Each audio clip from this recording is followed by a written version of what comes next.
Okay, last week Jenny was here and she shared the first portion of an article by Tracy. The article, I'm sure all of you remember, was entitled "The Top 3 Negotiation Skills of Persuasive People." She covered the first top negotiation skill of persuasive speech, of persuasive people.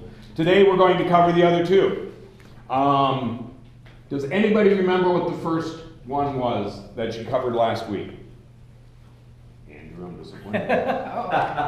It's Tracy, you know? The first one was ask good questions.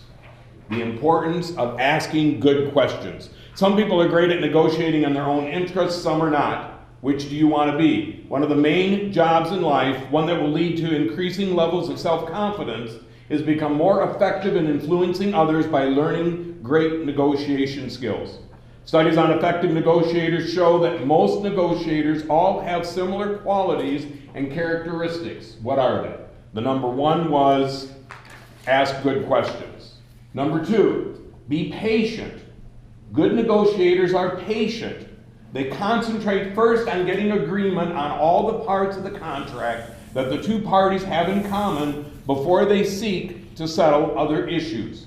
They also take the time to prepare good questions to ask to get clarity and understanding on each point as they go along, so that there is no confusion later. Third, preparation is key. Preparation accounts for 90% of negotiating success. The more and better prepared you are prior to a negotiation, the more likely the outcome will be satisfactory for all parties involved.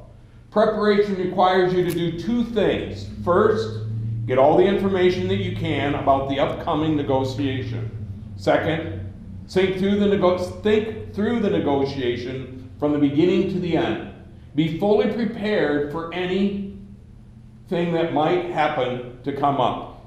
The first kind of information you need is about the product or service and the person to whom you will be negotiating.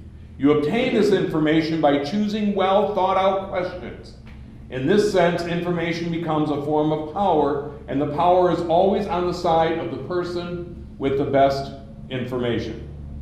Take action and gain self-control. There is nothing that raises your self-confidence faster than to feel that you have been successful in negotiating a contract that you have gotten a good deal on as a result. There is nothing that will lower your self-confidence faster than to think that you have been out-negotiated into a poor deal that you will have to live with.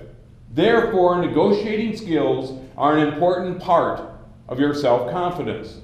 When you are a good negotiator, your self-confidence is higher, and you feel more positive towards others in everything else you do. So remember the 3 points. Ask good questions, be patient, preparation is key.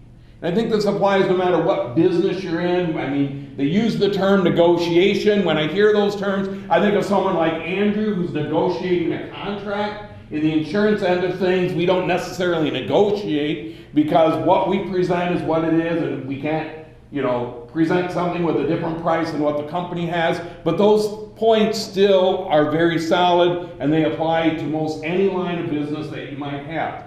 Learn to ask good questions. Be patient, but really, really have preparation. Be prepared when you're talking to a potential client, when you're looking at making a deal with someone, you're trying to get new business, because the more prepared you are, it'll make a significant difference in whether or not you're going to land that deal or get that new client. Thank you.